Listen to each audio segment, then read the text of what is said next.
नमस्कार दोस्तों, आज हम लोग यूपीएससी 2021 का साइंस और टेक्नोलॉजी का प्रश्न देखेंगे। तो आइए आज का पहला प्रश्न देखते हैं।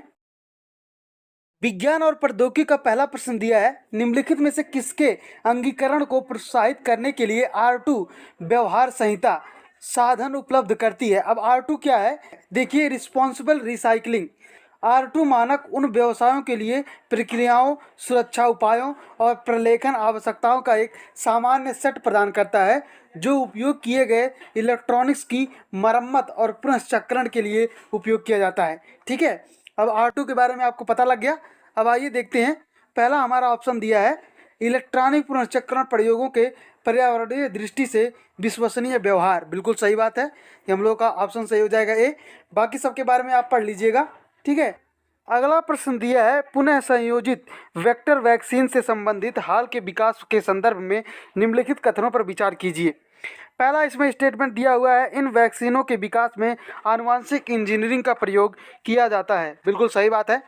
दूसरा दिया है, जीवाणुओं और विषाणुओं का प्रयोग रोगवाहक के रूप में किया जाता है, वेक्टर के रूप में किया जाता है।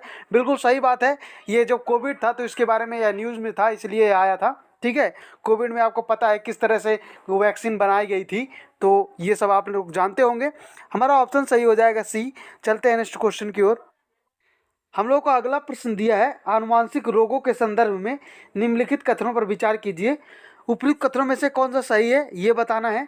हम लोगों ने माइटोकॉन्ड्रिया के बारे में पढ़ा है, इन विट्रो के बारे में पढ़ा है 2019 या 2020 के प्रश्न पत्र में। ठीक है, तो आइए पहला ऑप्शन देखते हैं। दिया है, अंडों के अंतःपात्र यानी इन विट्रो निषेचन से या तो पहले या तो बाद में सूत्र कणिका प्रतिस्थापन चिकित्सा द्वारा सूत्र कणिका रोगों को माता पिता के संतान में जाने से रोका जा सकता है। बिल्कुल सही बात है, हमने वहाँ पर भी देखा था और यहाँ पर भी सेम स्टेटमेंट है। दूसरा दिया है, किसी संतान में सूत्रकणिका रोग आनुवांशिक रूप से पूर्णतः माँ से जा सकते हैं, न कि पिता से। बिल्कुल सही बात है, दोनों स्टेटमेंट सेम वैसे ही है, तो हमारा ऑप्शन सही हो जाएगा सी। चलते हैं नेक्स्ट क्वेश्चन की ओर। हम लोग को अगला प्रश्न दिया है, बाल गार्ड 1 और बाल गार्ड 2 प्रौद्योगिकी का उल्लेख किसके संदर्भ में किया जाता है। तो ये आनुवांशिक रूप से जो रूपांतरित फसली पादपों के विकास के लिए इसका इस्तेमाल किया जाता है। तो हमारा ऑप्शन फिर हो जाएगा बी। ठीक है, आप थोड़ा सा अगर इसके बारे में पढ़ना होगा तो पढ़ लीजिएगा। चलते हैं नेक्स्ट क्वेश्चन की ओर, वैसे ये न्यूज में था। हम लोग का अगला प्रश्न दिया है, किसी प्रेशर कुकर में जिस तापमान पर खाद्य पकाए जाते हैं वह मुख्यतः निम्नलिखित में से किन पर निर्भर करता है। ठीक है, 3 ऑप्शन इसमें दिया हुआ है, यह सभी को पता होना चाहिए, सही उत्तर को चुनना है। ठीक है, पहला दिया है, ढक्कन में स्थित छिद्र का क्षेत्रफल, स्टेटमेंट सही है। दूसरा दिया है, ज्वाला का तापमान, स्टेटमेंट गलत है। और तीसरा दिया है, ढक्कन का भार, यह सही है। तो ऐसे में हमारा ऑप्शन सही हो जाएगा सी। आपको यह फार्मूला तो पता ही होगा, PV = NRT। ठीक है, चलते हैं नेक्स्ट क्वेश्चन की ओर। हम लोग को अगला प्रश्न दिया है, निम्नलिखित कथनों पर विचार कीजिए। उपयुक्त में से किन्हें कृत्रिम संश्लेषित माध्यम से संवर्धित किया जा सकता है, ये पूछा है। ठीक है, पहला दिया है इसमें जीवाणु, बिल्कुल किया जा सकता है। दूसरा दिया है कवक, यह भी किया जा सकता है, आप लोग रोटी पर फफूंदी लगते हुए देखा होगा आपने। ठीक है, और तीसरा दिया है विषाणु, तो विषाणु को हम लोग देख ही नहीं सकते, तो कैसे हो सकता है। हमारा ऑप्शन सही हो जाएगा ए। चलते हैं नेक्स्ट क्वेश्चन की ओर। हम लोग को अगला प्रश्न दिया है, निम्नलिखित कथनों पर विचार कीजिए। 2 स्टेटमेंट इसमें दिया है और सही उत्तर को चुनना है। पहला इसमें दिया है, एडिनो वायरस में एकल तंतु DNA संजीव होते हैं, जबकि रेट्रोवायरस में द्वितीय तंतु DNA संजीव होते हैं। ठीक है, ये स्टेटमेंट हम लोगों का गलत है, उल्टा लिख दिया है। दूसरा दिया है, कभी कभी सामान्य जुकाम एडिनो वायरस के कारण होता है, जबकि एड्स रेट्रोवायरस के कारण होता है। ये स्टेटमेंट हम लोगों का सही है। ऐसे में हमारा ऑप्शन हो जाएगा बी। आप थोड़ा सा HIV के बारे में पढ़ लीजिएगा।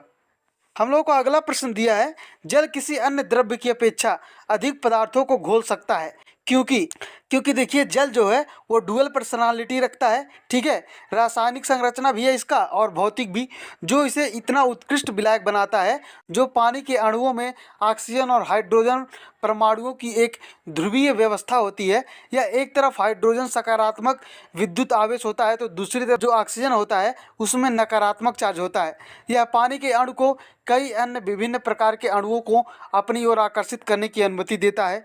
इसकी प्रकृति द्विध्रुवीय होती है, क्योंकि यह असममित नहीं है। ऑक्सीजन की तरफ हाइड्रोजन की तुलना में अधिक इलेक्ट्रॉन है और ऑक्सीजन की इलेक्ट्रॉन गेटिविटी अधिक है। ठीक है, तो अब आइए अपना ऑप्शन देखते हैं। पहला इसमें दिया है इसकी प्रकृति द्विध्रुवीय होती है, बिल्कुल सही बात है, तो हमारा ऑप्शन हो जाएगा ए। चलते हैं नेक्स्ट क्वेश्चन की ओर। हम लोग को अगला प्रश्न दिया है, सड़क प्रकाश व्यवस्था के संदर्भ में सोडियम बत्तियां एलईडी बत्तियों से किस तरह भिन्न हैं। ठीक है, इसमें पहला ऑप्शन दिया है, सोडियम बत्तियां प्रकाश को 360 डिग्री में उत्पन्न करती हैं, किंतु एलईडी बत्तियों में ऐसा नहीं होता। ये स्टेटमेंट बिल्कुल सही बात है। जिसके घर एलईडी होगा आपने देखा होगा उसका प्रकाश किस तरह से फोकस करता है। ठीक है, तो पहला स्टेटमेंट हम लोगों का सही हो जाएगा। दूसरा दिया है, सड़क की बत्तियों के रूप में एलईडी बत्तियों की तुलना में सोडियम बत्तियों की उपयोगिता अवधि अधिक होती है। ये स्टेटमेंट गलत है, ये जल्दी खराब होते हैं।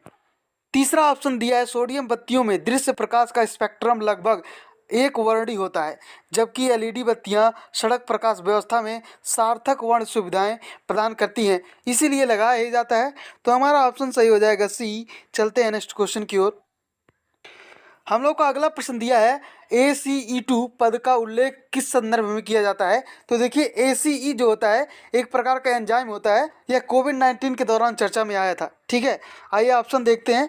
पहला दिया है, आनुवांशिक रूप से रूपांतरित पादपों को पुनर्स्थापित करने वाला जीन, तो ये स्टेटमेंट गलत हो जाएगा। दूसरा दिया है, भारत में निजी उपग्रह संचार प्रणाली का विकास, ये भी गलत है। तीसरा दिया है कि वन्य जीव प्राणियों पर निगाह रखने वाले रेडियो कॉलर, ये भी गलत है। और डी वाला ऑप्शन दिया है, विषाणु जनित रोगों का प्रसार, ये सही है, क्योंकि हम लोगों ने अभी देखा कि इसका संबंध कोविड-19 वायरस से जुड़ा हुआ है। ठीक है, चलते हैं नेक्स्ट क्वेश्चन की ओर। हम लोग को अगला प्रश्न दिया है, बिस्फेनॉल ए जो चिंता का कारण है, निम्नलिखित में से किस एक प्रकार के प्लास्टिक के उत्पादन में एक संरचनात्मक मुख्य घटक है। ठीक है, तो ये पॉलीकार्बोनेट के बारे में बात कर रहा है, तो हमारा ऑप्शन सही हो जाएगा बी। ठीक है, आप थोड़ा थोड़ा इन चारों विकल्प के बारे में पढ़ लीजिएगा, हो सकता है आने वाले प्रश्न पत्र में पूछ ले। ठीक है, चलते हैं नेक्स्ट क्वेश्चन की ओर। हम लोगों का अगला प्रश्न दिया है, निम्नलिखित में से किसमें ट्राइक्लोसन के विद्यमान होने की सर्वाधिक संभावना है, जिसके लंबे समय तक उच्च स्तर के प्रभावन में रहने को हानिकारक माना जाता है। ठीक है, तो देखिए ट्राइक्लोसन कई उपभोक्ता उत्पादों में जोड़ा जाने वाला एक घटक है। इसका उद्देश्य जीवाणु संदूषक को कम करना या रोकना है। ठीक है, यह कुछ जीवाणु रोधी साबुन, बॉडी वॉश, टूथपेस्ट और कुछ सौंदर्य प्रसाधनों में भी जोड़ा जाता है। यह कपड़े, बर्तन, फर्नीचर और खिलौनों में भी पाया जाता है। अब आइए अपना ऑप्शन देखते हैं। पहला दिया है खाद्य परिरक्षक, गलत है। दूसरा दिया है फल पकाने का पदार्थ, गलत है। तीसरा दिया है पुनः प्रयुक्त प्लास्टिक के पात्र, गलत है। और चौथा दिया है प्रसाधन सामग्री, बिल्कुल सही बात है, अभी हमने एक्सप्लेन किया। चलते हैं नेक्स्ट क्वेश्चन की ओर। हम लोगों को अगला प्रश्न दिया है, खगोलीय दूरी प्रकाश वर्ष में मापे जाने का कारण निम्नलिखित में से कौन सा है। ठीक है, तो देखिए प्रकाश की गति सदैव एक समान होती है, यह सभी को पता होना चाहिए, काफ़ी सामान्य सी बात है। हमारा ऑप्शन सही हो जाएगा सी। ठीक है, तो दोस्तों आज हम लोगों ने यूपीएससी 2021 का साइंस एंड टेक्नोलॉजी का प्रश्न देख लिया। अब कल हम यूपीएससी 2022 का साइंस एंड टेक्नोलॉजी का प्रश्न देखेंगे। Thank you so much for watching this lecture.